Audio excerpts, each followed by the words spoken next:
Moje pierwsze 1000 km i Triumfa Tridenta pierwsze 1000 km. Omówimy sobie w tym materiale kilka aspektów związanych z tym faktem. Tak więc zapraszam Was w drogę, jedziemy i omawiamy sobie wszystko po kolei.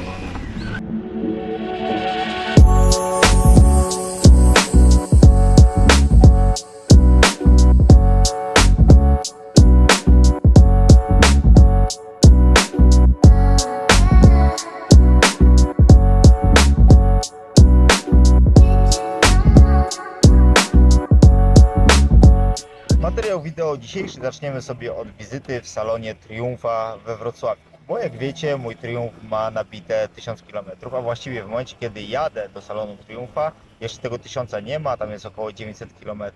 I prawda jest taka, że pierwszy serwis powinien być zrobiony po przejechaniu 1000 km lub po pół roku. Ja, ponieważ chorowałem, miałem zapalenie płuc i naprawdę niewiele jeździłem w tym sezonie, po prostu nie mogłem. Zadzwoniłem do Triumfa i zapytałem się, co mam zrobić, bo pół roku mija, a ja mam nabite dopiero 300 km. No i dowiedziałem się, że mogę przyjechać później, jednak żebym nie przekroczył tych 1000 km, dlatego jestem tutaj właśnie dzisiaj. Mam nabite, jak już Wam powiedziałem, około 900 km i motocykl trafi na salon. Triumf z zewnątrz wygląda jak widzicie, nie ograłem go w środku, bo zagadałem się, jednak tutaj stoi coś, co jest moim planem na przyszłość. A ogólnie salon Triumfa bardzo pozytywnie oceniam, o czym za chwilę trochę więcej Wam powiem. Cały serwis trwał około 2-2,5 godziny. Czas ten spędziłem właśnie siedząc w salonie, oglądając różne motocykle, no i rozmawiając z obsługą Triumfa, która naprawdę jest na fajnym, wysokim poziomie, a przede wszystkim siedząc tam nie czujecie żadnego dyskomfortu. Możecie sobie porozmawiać z nimi na każdy temat, tak więc jeśli ktoś z Was by się zastanawiał, czy podjechać do salonu Triumfa i się czegoś dowiecie, czy możecie swobodnie porozmawiać, podzielić się swoimi obawami, to tak, jak najbardziej do tego salonu możecie podjechać i czeka na Was na pewno profesjonalna obsługa. A jeśli mowa o samym serwisie, ja sam jadąc na serwis nie wiedziałem z jakimi kosztami będzie się wiązał taki pierwszy serwis i szczerze Wam powiem, jestem pozytywnie zaskoczony, bo całość kosztowała mnie, jak dobrze pamiętam, 1050 zł brutto, tak więc no nie jest to jakiś może najniższy koszt, aczkolwiek uważam, że ten koszt jest do przełknięcia i sam zakładałem granicę 2000 zł, kiedy dowiedziałem się, że to będzie 1000, no to z uśmiechem na twarzy jeszcze z tego salonu wyszedłem, a wręcz stwierdziłem, że szkoda, że nie kazałem od razu założyć sobie quick shiftera, bo jak wiecie, mam taki plan. Zgodnie z zaleceniami Triumfa, kolejny serwis powinien być, jeśli dobrze pamiętam, wykonany po roku lub po przejechaniu 15 000 km. Ja zakładam, że w tym sezonie i w przyszłym raczej tych 15 000 km nie przejadę, tak więc widzę się ponownie z obsługą salonu i serwisu Triumfa najpóźniej za rok. I tam wykonamy sobie kolejny serwis, a z tego co się już wstępnie dowiedziałem, jest to koszt około 1200 zł. A tutaj macie jeszcze taki mały gratis, który dostałem siedząc sobie właśnie w salonie Triumfa, kubek, no i takie małe fajne opakowanie, w którym jest coś a la Tic-Tac. Wracamy jednak na drogę, widzicie właśnie trasę do jednego z moich ulubionych wrocławskich sklepów motocyklowych, a jest to Forride. Dlaczego ulubiony? Bo w tym roku byłem w tym sklepie 7-8 razy, a to po kurtkę, a to przymierzyć kaski, a to zobaczyć nowe rękawice. I teraz pod koniec sezonu postanowiłem, że jeszcze raz się do chłopaków i dziewczyn z Forride przejadę, ponieważ muszę dokupić akcesorium do mojego motocykla, o którym za chwilę się więcej dowiecie. I jesteśmy po zakupach, ponownie wskakujemy na motocykl. Myślę, że Wasze sprawne oko już widzi, co nabyłem. Za chwilę sobie oczywiście ten przedmiot omówimy. Jako ciekawostkę dodam, że musiałem to wszystko zainstalować pod sklepem, dlatego że miałem pełny plecak i nic więcej bym do niego nie dorzucił. A tak przy okazji, pewnie widzieliście, przed chwilą ustawiałem sobie Spotify'a na telefonie ponieważ w tym sezonie postanowiłem również dokupić sobie interkom. I jest to jeden z tańszych interkomów na rynku. Jeśli będziecie chcieli wiedzieć więcej na jego temat, to dajcie znać w komentarzu, a nagram dla Was taki krótki materiał wideo. I ja wiem, wiele osób mówi, że kiedy jeździ się na motocyklu, nie odbiera się połączeń i nie słucha się muzyki. Ale ja mam dwójkę synów w przedszkolu i dla mnie najważniejsze było to, aby móc odebrać telefon, kiedy na przykład opiekunka z grupy jednego czy mojego drugiego syna zadzwoni i powie mi, że jeden albo drugi coś ciekawego, nowego wymyślił i muszę się za chwilę pojawić w przedszkolu. Nie przedłużając i nie opowiadając różnych dziwnych historii, jadę teraz w ustronne miejsce, gdzie ogramy sobie Triumfa i opowiem Wam nieco więcej o zakupach i o moich doświadczeniach z pierwszego 1000 km, który pokonałem na tym motocyklu.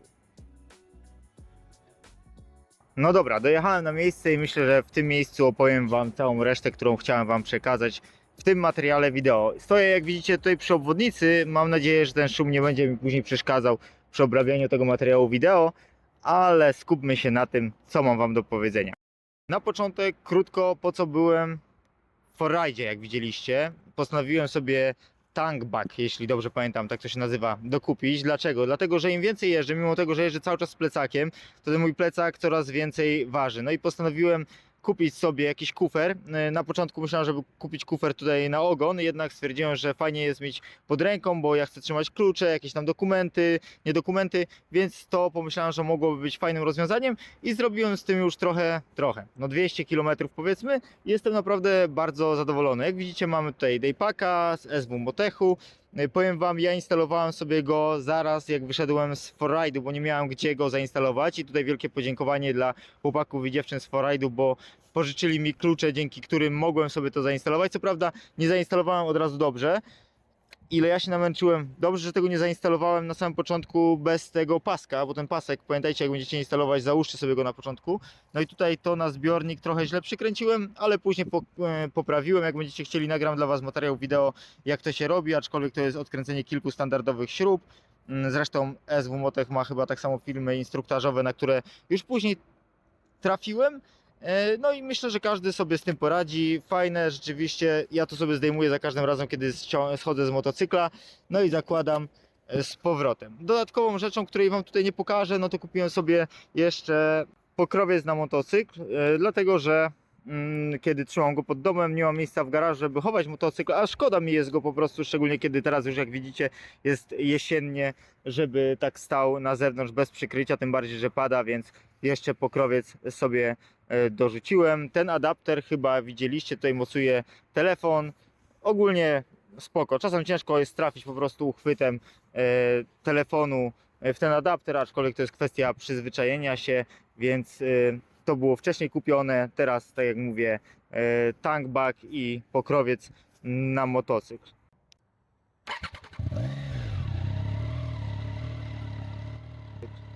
Jeszcze Wam pokażę tutaj tak szybko w środku. Mam nadzieję, że tutaj jakiegoś strasznego bałaganu nie mam. Macie tutaj jedną rozpinaną saszetkę. Tutaj macie no takie dno, je można tutaj powiększyć, poluzować, wtedy ono się robi trochę większe. No ale jak widzicie, okulary jakieś pod szyję, gumy, nie gumy, klucze, rękawice. Jak trzeba, to kamerę też tam można wrzucić i tutaj to wszystko się fajnie mieści. No a przede wszystkim jest dobry dostęp do tego na co dzień, nawet podczas jazdy.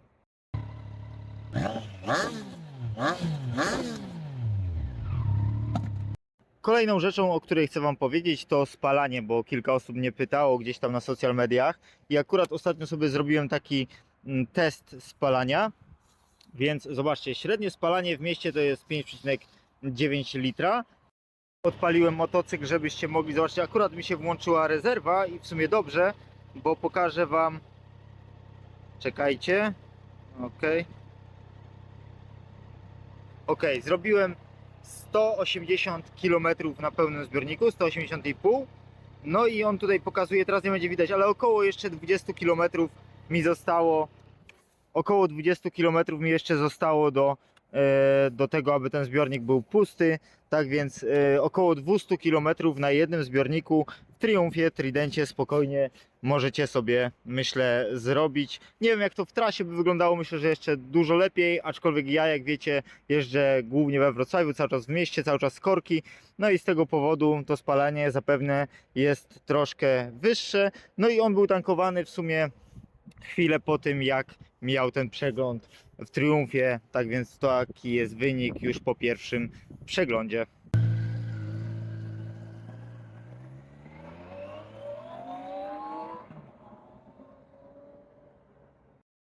To teraz może o wadach. Co prawda wielu wad ja nie widzę w tym motocyklu, ale jedna rzecz, którą na pewno będę chciał zmienić, to siedzenie, a właściwie obszycie tego siedzenia, dlatego że w lecie przyklejasz się po prostu do niego, kiedy jeździsz, kiedy jest bardzo ciepło, w długich spodniach, a wiecie, ja nagrywałem shortsy, gdzie was pytałem o to, jak wy jeździcie. Ja jeżdżę w pełnym ekwipunku, w długich spodniach, tak jak teraz jestem, i powiem wam szczerze, przyklejam się do tego siedzenia, a dzisiaj rano, kiedy ruszałem, było 4 stopnie na dworze, to naprawdę było zimno i to siedzenie jest zimne, tak więc myślę o tym, żeby sobie je w przyszłości oprzeć jakąś alkantarą na przykład, albo innym materiałem, tak żeby w lecie mniej się do niego kleić, a w zimie, żeby było trochę, może nie w zimie, w te chłodniejsze dni, żeby było nieco przyjemniej.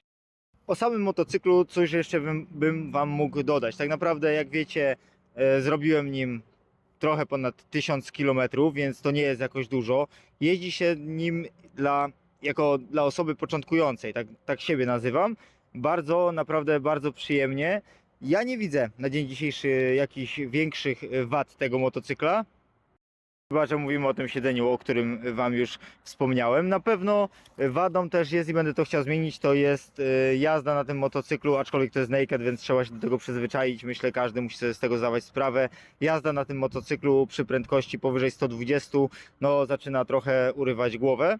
W tym miejscu myślę sobie nad tym, czy nie dokupić takiej akcesoryjnej owiewki. Nie wiem, ile ona daje, może ktoś z was ma, więc możecie się podzielić swoją opinią. Myślę o tym, żeby po prostu tutaj przed zegarem dokupić sobie tą owiewkę jeszcze, żeby może ta jazda właśnie z większymi prędkościami na autostradzie czy obwodnicy była nieco przyjemniejsza.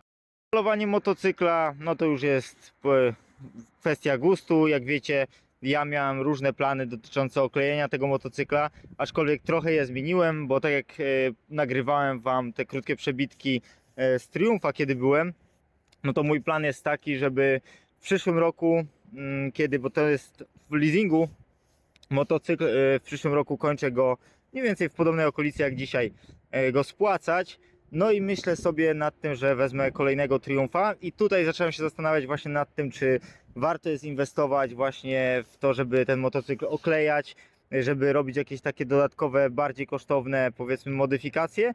No bo jeżeli w planach mam zakup kolejnego motocykla, co prawda plan jest taki, że tego nie sprzedam, tylko zostanie on razem ze mną i drugi Triumph też dojdzie, że tak powiem, do stajni, w cudzysłów. Ale mówię, chyba się wstrzymam z jakimiś większymi modyfikacjami, może tutaj te czerwone, jakoś tak na początku mi się to w miarę podobało, dzisiaj no niekoniecznie, ale to jest kwestia, tak jak mówię, gustu, przyzwyczajenia, może to zmienię na czarne, zobaczymy.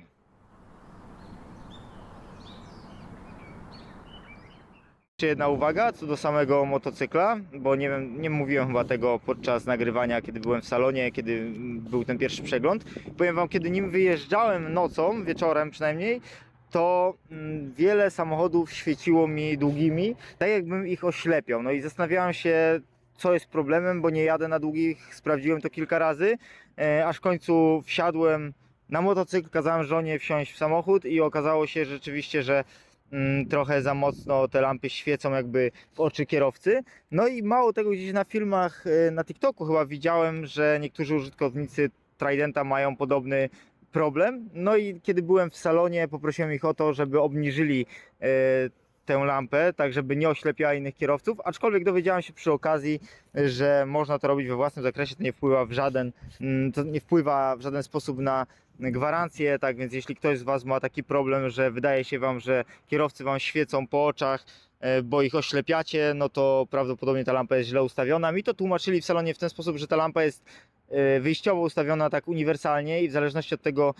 jaki motocyklista na nim jeździ, czy cięższy, lżejszy i tak dalej, no to wiadomo, że kąt ustawienia i padania światła się zmienia, więc go trzeba sobie dopasować do swojej wagi. Jestem lekki, mi go zmienili, jak widzicie ta lampa jest trochę bardziej pochylona teraz w dół. No i nie wyjeżdżałem co prawda wieczorem, aczkolwiek sprawdzałem sobie w nocy i rzeczywiście ona świeci niżej. Jeśli ktoś by mnie pytał, czy poleciłbym ten motocykl, Triumpha Tridenta, czy Tridenta, jako motocykl pierwszy, to myślę, że mogę szczerze go każdemu początkującemu albo motocykliście, który wraca po dłuższej przerwie, spokojnie polecić, bo ja na nim czuję się naprawdę bardzo komfortowo, nie szarpie, nie ma jakichś agresywnych zrywów, które mogłyby niepokoić, fajnie się tym motocyklem manewruje, tak więc myślę, że to jest wręcz mógłbym powiedzieć idealny motocykl na początek. Jedyna ta uwaga, bo mam mój wspólnik w firmie jest wyższy dużo ode mnie, no i tutaj osoby, które mają powyżej 1,80 m, myślę, że mogą się już trochę na nim męczyć, więc jedźcie do salonu, sprawdźcie sobie, czy wysokość tego motocykla, czy jego rozmiary, gabaryty będą Wam odpowiadały, no bo to jest myślę jedna z bardziej istotnych rzeczy. Ja mam 1,75 m i dla mnie jest to optymalny motocykl, jeżeli chodzi o wysokość. Waga tego motocykla też nie stanowi jakiegoś tam większego problemu. Co prawda mam nadzieję, że to się nie wydarzy. Jeszcze na glebie go nie miałem, nie leżał, nie położył mi się na żadnej parkingówce, chociaż dzisiaj się trochę bałem, jak go ustawiałem tutaj, czy z tej ziemi mi nie poleci. Aczkolwiek myślę, że z podniesieniem tego motocykla też bym nie miał większych problemów, tak więc jeżeli macie 1,75 m, ważycie w okolicach powyżej tych nawet 70 kg, to spokojnie sobie z tym motocyklem poradzicie. Tak więc myślę, że nie ma co przedłużać już bardziej tego materiału. Nie wiem, co będzie jeszcze w tym roku i w tym sezonie, bo no teraz pogoda jest nośna, rano było 4 stopnie, jutro jeszcze mam w planach też jechać motocyklem do pracy, chociaż ma być też w granicach 5 stopni rano. Później mamy długi okres deszczu. Zobaczymy, co ten październik nam przyniesie, czy jeszcze mi się uda nagrać jakiegoś dłuższego vloga. Będę się starał wyłapywać, bo cały czas mam kamerę uruchomioną, kiedy jeżdżę na motocyklu, tak więc jeśli coś ciekawego wyłapię na drodze, to na pewno chociaż w formie tych shortsów Wam pokażę. Mam też w planach podsumować Wam. Dajcie w ogóle znać, czy chcecie w tym okresie zimowym nagrać dla Was taki materiał wideo, w którym podsumuję Wam wszystkie koszta związane z motocyklem, jakie poniosłem w tym roku, od kiedy go kupiłem tak naprawdę, bo to jest roczny motocykl. Jeżeli ktoś z Was byłby zainteresowany, bo wiem, że pytacie, więc jeśli taki długi materiał by miał sens, to dajcie znać. Wszystko, od kupna motocyklu nawet, przez kupno kasku, kupno butów, odzieży całej motocyklowej, tych dodatków, które tutaj widzicie, no bo nie ma co ukrywać, trochę pieniędzy na to wszystko mimo wszystko idzie, więc jeśli chcecie, nagram dla Was taki materiał w tym okresie zimowym. No i na sam koniec będę wdzięczny za wszystkie łapki w górę, komentarze, co mogę poprawić, jak robić, żeby te filmy dla Was były ciekawsze, co chcecie zobaczyć. No i oczywiście za subskrypcję, bo to motywuje mnie do dalszego nagrywania historii mojej motocyklowej. A tak jak powiedziałem, mam nadzieję, że przyszły sezon w szczególności też będzie ciekawy, więc mam nadzieję też więcej pojeździć, więc jeszcze raz dzięki wielkie za wszystkie łapki w górę i subskrypcje i do usłyszenia już wkrótce.